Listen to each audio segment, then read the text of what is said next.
जोड़ना है। आंदोलन होगा तो यहाँ का समाज बचेगा, जो खेडू समाज है। जो 3 कानून आगे, इनसे यहाँ का गुजरात का किसान भी बर्बाद होगा। और दूध पे भी ये एग्रीमेंट करने वाले हैं। जिस दिन दूध का एग्रीमेंट होगा, ये पूरी डेयरी सेक्टर यहाँ का खत्म होगा। और यहाँ की जमीन ये बेचना चाहते हैं। जिस तरह से करीब 60 गांव की जमीन रिलायंस को दी, वो आम की खेती कर रहा, रहता बम्बई में है, आम की खेती गुजरात में करेगा। कौन सा फार्मूला है? यहाँ के किसान को नुकसान और बम्बई वालों को फायदा। कौन सा गणित का मास्टर है वो? तो ये तो होगा नहीं। पूरे देश में आंदोलन चल रहा है, गुजरात के किसान भी आंदोलन का हिस्सा है। अपनी जमीन बचानी है तो आंदोलन का हिस्सा बनना पड़ेगा। बैरिकेडिंग तोड़ने पड़ेंगे, ट्रैक्टर लेके सड़कों के ऊपर निकलना पड़ेगा। अपनी फसलों को डीएम के यहाँ, अपने पटाटो को डीएम एसडीएम के ऑफिस पे बेचना पड़ेगा। आंदोलन जब होगा।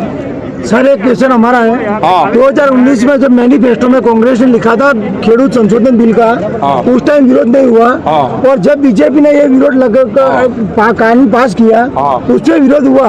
उस पर आप क्या कहना चाहते हैं? और वो तो चली गई। ये जब मैनिफेस्टो तो कांग्रेस का था, और आप गुजरात में आए तो उनका समर्थन लेके आए हो। ना, हम तो आए नहीं। कौन है उनके समर्थन में? तो है ही नहीं।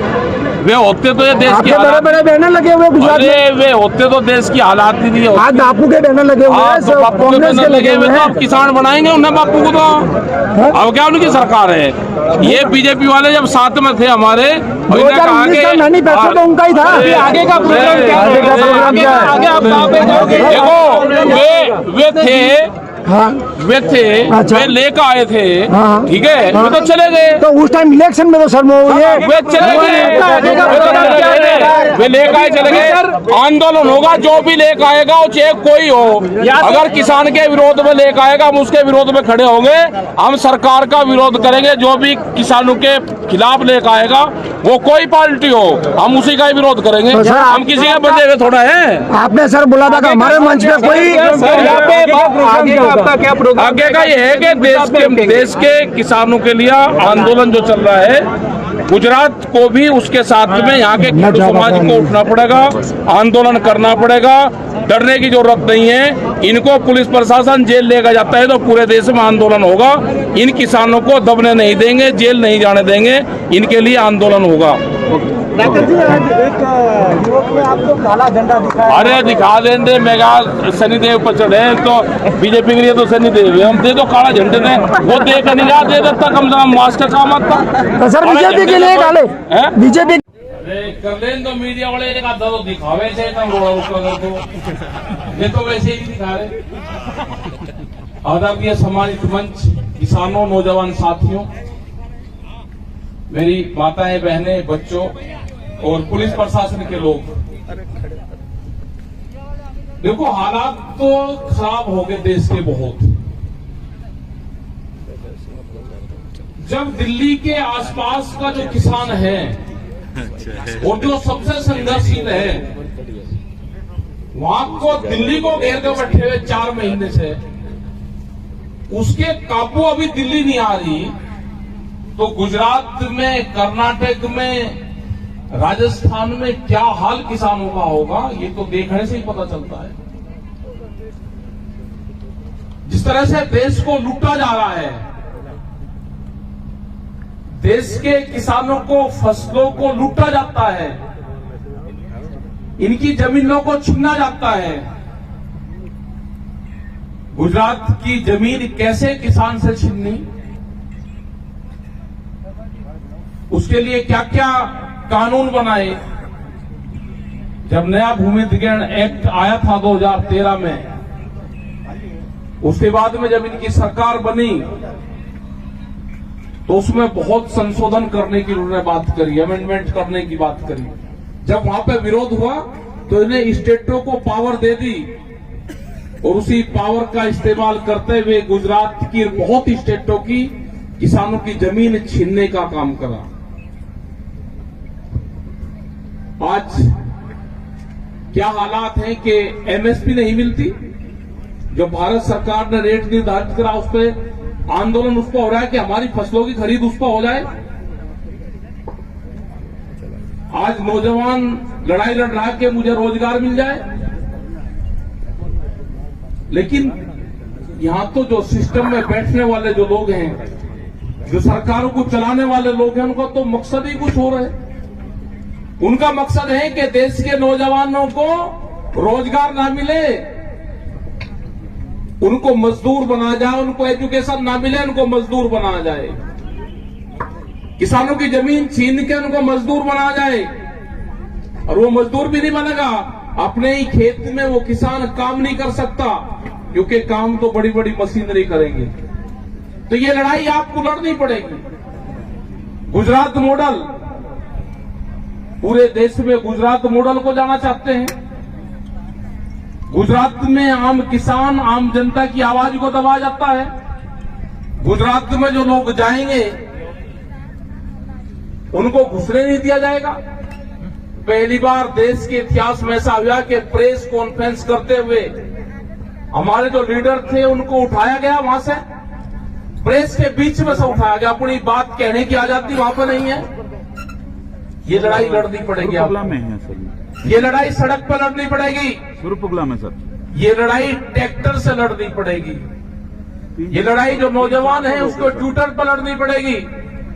सोशल मीडिया का सहारा लेना पड़ेगा और सड़क पे आपको आंदोलन करने पड़ेंगे। जब विधानसभा और संसद में आवाज ना उठती हो, नहीं सर, जब संसद बहरी और गूंगी हो जाए तो सड़क पे आवाज उठानी पड़ती है। ये अब टाइम आ गया, जी अब जागने का टाइम आ गया, अब आंदोलन करने का टाइम आ गया। अब सड़क पे ट्रैक्टर चलाने का टाइम आ गया। ये आंदोलन ट्रैक्टर से होगा, कारू से पैदल आंदोलन नहीं होगा। वो टाइम तो चले गए जब राजाए प्रथा थी कि मैं भूख हड़ताल कर लूंगा और मैं पैदल चल लूंगा, शरीर को कष्ट झेल लूंगा तो राजा मेरे पर दया कर लेगा और मैं दया का पात्र बन जाऊंगा, मेरे पे मेहरबानी कर देगा। आज वे राजा नहीं है। आज राजाओं से, आज बादशाहों से लड़ाई और जंग लड़नी पड़ेगी। उनके फाइनेंशियल जो सपोर्टर है उनको तोड़ना पड़ेगा। उन जमीनों पे कब्जा करना पड़ेगा जो जमीन किसान की छीननी है। वो टाइम भी आएगा। आए हम गुजरात में वे 60 गांव भी देखेंगे। अगले दौरे में वे 60 जो गांव हैं जिन गांवों की जमीन छीननी है। कौन से प्रपोजल से जमीन ले ली? ऐसा कौन सा स्कीम बन गई कि 60 के 60 गांवों ने जमीन आपकी दे दी, जबरदस्ती ली, उन्होंने दी, क्या हुआ? आज वे खेती कर रहे हैं उसमें। वो किसान भी खेती कर सकता है। वो टाइम भी आएगा कि इनकी जमीनों पे कब्जा किसानों को करना पड़ेगा। हमने उत्तर प्रदेश में बहुत जगह जिन किसानों की जमीन नीलाम हो गई थी 1993 के आसपास, आज से 25 और 30 साल पहले, उन किसानों की जमीन पे आज तक कब्जा नहीं दिया। ये कैसे कब्जा ले लगे जमीनों पे? किसानों को इकट्ठा करना पड़ेगा। ये लड़ाई लड़नी पड़ेगी और लड़ाई मजबूती से लड़ी जाएगी। कोई घबराने की जरूरत नहीं। यहाँ के किसान को आजाद करवाएंगे, यहाँ के जो दुकानदार हैं उनको आजाद करवाएंगे, यहाँ की जनता को आजाद करवाएंगे। ये संयुक्त मोर्चा करवाएगा, ये देश का किसान करवाएगा। आगे हैं अब 2 दिन गुजरात में रहेंगे। अभी तो बॉर्डर पे जाएंगे। बॉर्डर पे सब प्रेस के लोग कह रहे जी रोकेंगे। क्यों रोकेंगे भाई? कोई हम तड़ी पार है क्या? हमने क्या करा है? क्या पासपोर्ट लगता है यहाँ पे? वीजा लगता है यहाँ पे? क्या लगता है? हम तो पासपोर्ट भी लेकर आए यहाँ पे। रोके कहा है? पासपोर्ट भी है, यहीं पे है हमारे पास। पासपोर्ट लेकर आए। अगर गुजरात में पासपोर्ट भी लगता है तो ये रहा पासपोर्ट। ये पासपोर्ट भी लेकर आए हैं यहाँ पे। गुजरात में जाएंगे जरूर।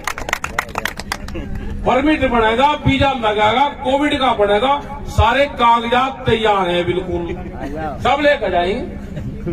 गुजरात में जाएंगे जरूर। पहला स्टेट है कि जिसमें गुजरात आज भी देश का अभिअंग नहीं है। यहाँ के लोग अगर जाते हैं तो छुप कर जाते हैं। राजस्थान में आएंगे, यहाँ से वो दिल्ली का सफर करेंगे, इनके घर पर पुलिस आएगी। अरे देश तो आजाद हो गया भाई, आपने पूरा गुजरात को हालात खराब कर दिया, पूरे देश के हालात खराब करोगे। यहाँ पे कुछ होगा तो पूरा देश तैयार बैठा है, यहाँ पे कुछ हरकत होगी तो वहां पर हरकत होगी। अभी 10 मिनट बाद ही तो चल रहे हैं। आपका धन्यवाद जो किसान मंच, ये है किसान संघर्ष मंच और कसम खाते हैं। हाँ हम कसम खाते हैं इस मिट्टी की, हम देश नहीं बिकने देंगे, देश को नहीं झुकने देंगे। और नए नारे हैं इसके कि हम ही किसान हैं और हम ही जवान हैं, हम ही किसान हैं, हम ही जवान हैं। और 3 तरह से आंदोलन चलेगा यहाँ पे। एक चलेगा जो फोर्स के लोग हैं, वो टैंक का काम करते हैं, वो बॉर्डर सिक्योरिटी का काम करते हैं। अंदर जो किसान हैं वो ट्रैक्टर चलाएगा, टैंक और ट्रैक्टर दोनों साथ चलेंगे। तीसरा है जो नौजवान है वो ट्विटर चलाएगा। तो ट्रिपल टी देश में लागू होगी तो देश बचेगा, यही तो देश नहीं बचना। चलेगा ट्रैक्टर, वो ट्रैक्टर खेत में भी चलेगा जो बंजर जमीन को पाड़ता है, और सड़क पे वो आंदोलन भी करेगा, बड़े बड़े बम्पर लगेंगे, बैरिकेडिंग होगा तो उसको भी तोड़ने का काम करता है। आएंगे राजस्थान में, गुजरात में, हरियाणा में अपनी फसलों को बेचेंगे, बिकेगी फसलें। ये साल जो है आंदोलन का साल है, तो इसमें सब लोग आप आंदोलन के लिए तैयार रहें। आप लोग धूप में बैठे हुए, हमको बहुत कष्ट हो रहा कि आप धूप में हम छाया में, तो आपका धन्यवाद। और आगे की यात्रा अपना शुरू करो। जय हिंद, जय भारत, जय राजस्थान, गुजरात, जय अम्बा मैया की जय। अम्बा